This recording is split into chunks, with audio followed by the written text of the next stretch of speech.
Hello guys, pag-usapan lang natin si Catherine Bernardo at Kyla Estrada. Ayon kasi sa bali-balita, lagot na. Kyla Estrada pinagbibintangan, ginagaya style ni Catherine Bernardo. Ayon pa sa karagdagan bali-balita, trending pa rin hanggang ngayon ang suot ni Kyla Estrada na mag-perform siya sa ASAP noon linggo.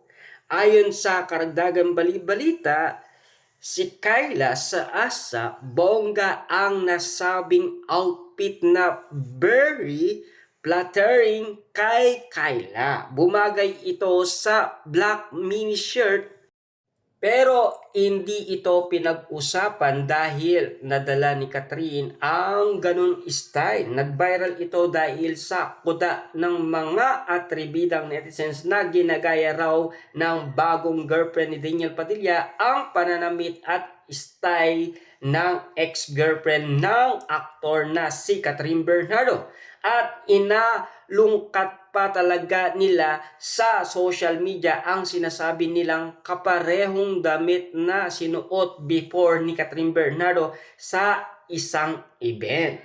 Magkakulay nga at alos pareho na cut ang damit pero alatang magkaiba ito ng style. Ang mga memang netizens talaga gagawa talaga ng issue para lang may makuda sa social media. Nakakaloka at nakakabaliw ang mga usapin patungkol umano kay Catherine Bernardo at Kyla Estrada. Lalong-lalo na kasi alam nyo naman dahil si Kyla Estrada ngayon ay jowa niya umano si Daniel Padilla. Kaya nga naman kasi puro kuda ang mga atribidang mga netizens. Kumbaga, meron silang solusyon umano sa nasabing style umano ni Kyla Estrada. Patungkol umano